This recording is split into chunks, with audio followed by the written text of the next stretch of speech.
Total deducido. Integrantes: Daniela Ojeda, Adriana Navas, Laura Monsalve, Diógenes Arrieta y Hernán Cuau.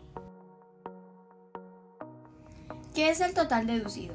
Son las disminuciones obligatorias que el empleador debe hacer al sueldo de sus trabajadores por diferentes conceptos estipulados por la ley, como lo son la retención en la fuente, la seguridad social, la salud, entre otras deducciones. Las deducciones de una nómina son la parte que resta a los devengos salariales. Componentes del total deducido. Legal: estas son la salud, la pensión, el fondo de solidaridad pensional, la retención en la fuente. Judicial: estos son los embargos judiciales. Acordados: son las cuotas sindicales, los aportes a la cooperativa, fondo de empleados, cuotas crédito por entidades financieras y deudas en la empresa. La salud: el aporte a salud es responsabilidad de la empresa y ésta debe pagarlo, tanto el valor del empleado, que es el 4%, que este es el valor que se va a deducir de lo devengado, como el valor que le correspondería a la empresa, que es del 8.5%, para un total del 12%.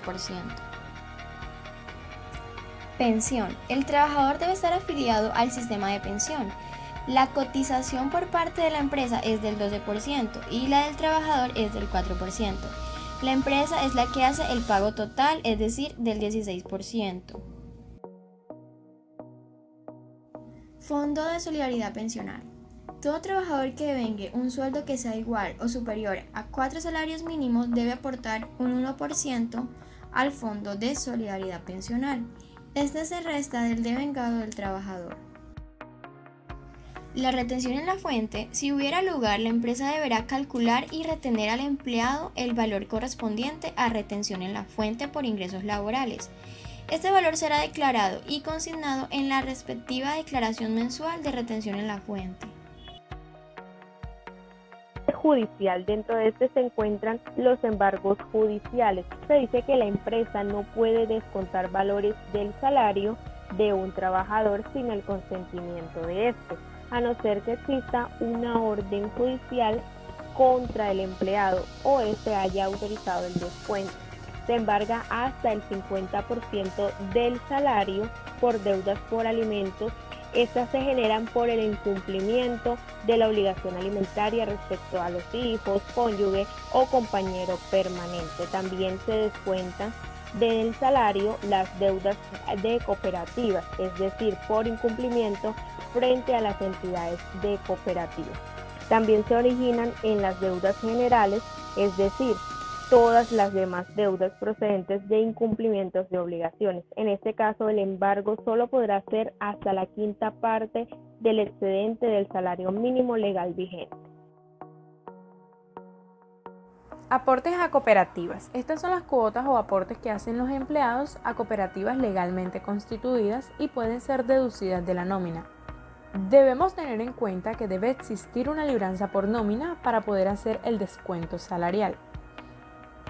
Y la libranza es un mecanismo de recaudo donde el deudor autoriza a su entidad empleadora a descontar de su nómina una suma determinada para cancelar sus obligaciones ante una entidad financiera. Cuotas de créditos a entidades financieras. Estas son las cuotas que el empleado debe pagar a una entidad financiera para la amortización de un crédito que le haya sido otorgado por libranza y puede ser deducida de la nómina del empleado. Deuda del empleado con la empresa. También puede ser deducida de la nómina cualquier obligación o deuda que el empleado tenga con la empresa, como pueden ser créditos o una compensación por algún perjuicio económico que el empleado le haya causado a la empresa.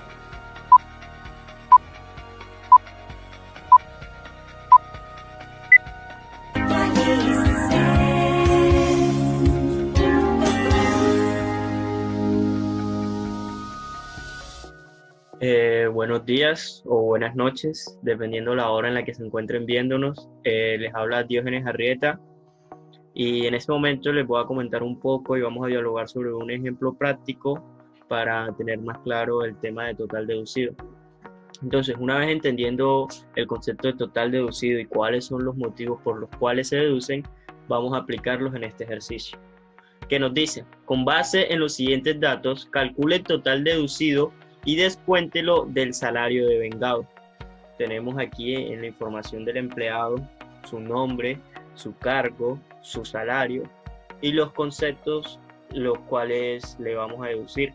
Por acá en la parte derecha también nos dicen una nota que aclara que el empleado es susceptible para la deducción por concepto de fondo de solidaridad, recordando cuál es esa condición necesaria para aplicar a esa deducción, que ya lo vimos anteriormente.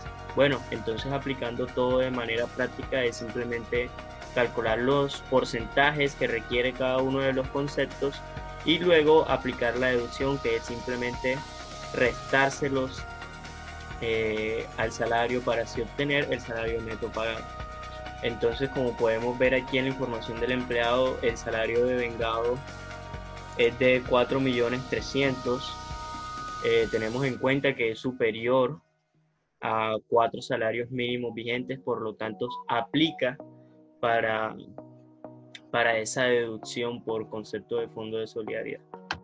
Entonces, una vez ya sabemos el salario y sabemos cada uno de los porcentajes, podemos aplicar el ejercicio. Sabemos que aquí es simplemente tomar el valor de nuestro salario y multiplicarlo por el porcentaje que exija el concepto a deducir. En este caso la salud, que es un 4%,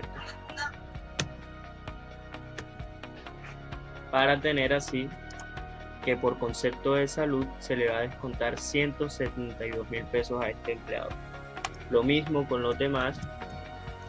Aquí tomamos el salario y lo multiplicamos por el porcentaje que exige el concepto de pensión, que ya sabemos que es el 4%, para obtener así que le vamos a descontar también 172.000 pesos por concepto de pensión. Y de la misma forma con el fondo de solidaridad, que en este caso ya cambia el porcentaje, no es de 4, sino simplemente de un 1%.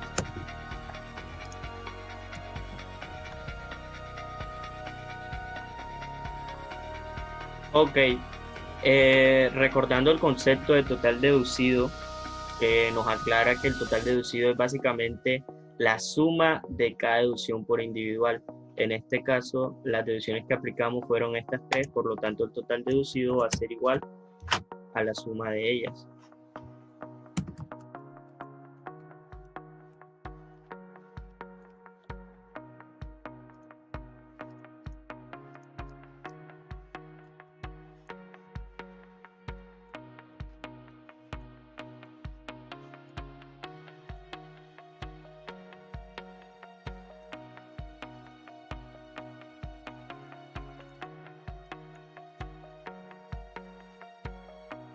Ok, como podemos observar aquí al momento de calcular el total deducido, del cual ya les hablé. Bueno, entonces una vez calculado el total deducido, lo único que tenemos que hacer para que se cumpla el criterio de deducción total es sustraerlo del salario. Es decir, en este caso, como tenemos un salario de 4.300.000 y el total deducido es de 387.000, lo único que debemos hacer es restárselo, como ya lo dije, para tener así que su salario neto, o sea, lo que en realidad va a recibir el empleado, son 3.913.000 pesos. A continuación los dejo con mi compañero, quien les va a explicar un ejercicio el cual se desarrolla en un concepto diferente. Buenas, en este ejercicio vamos a hablarle con un empleado totalmente diferente, del cual su nombre es el Pepe Sex. Este trabajador cuenta con un salario devengado de 3 millones de pesos, en el cual en este ejercicio nos piden que le hagamos las deducciones correspondientes a salud por un 4%, pensión por el mismo 4% y un embargo del 15%. Hay que tener muy en cuenta de que el embargo no es a disposición de la empresa ni del contador de su defecto. Este porcentaje del 15% lo suministra el juez por casos extraordinarios a la empresa. Como lo dice en la nota, por orden del juez a este empleado se le deducirá un 15% por concepto de embargo alimenticio. Listo, pasamos a la parte práctica, en el cual hallamos el 4% de 3 millones de pesos, que es el salario devengado del empleado. Recuerden que salario de vengado es la suma de horas extras, auxilio de transporte y salario neto. Tenemos también que hallar el mismo 4% por concepto de pensión. Y en este caso, como lo dijimos, el 15% por concepto del embargo alimenticio que tiene el trabajador. El total deducido, ya sabemos, como lo dijo Diógenes anteriormente, que es la suma de las deducciones en las que se incurren para el trabajador. En este caso son la suma de la salud, pensión y embargo. Serían 120 más 120 más 450.000 pesos, o unidades monetarias dependiendo del país donde se encuentre. Eso hay un total deducido de 690.000 pesos. Para hallar el neto pagado debemos tener el salario de vengado menos el total deducido, que hay un total de 2.310.000 pesos. Con esto tendríamos ya realizado el ejercicio con el empleado número 2.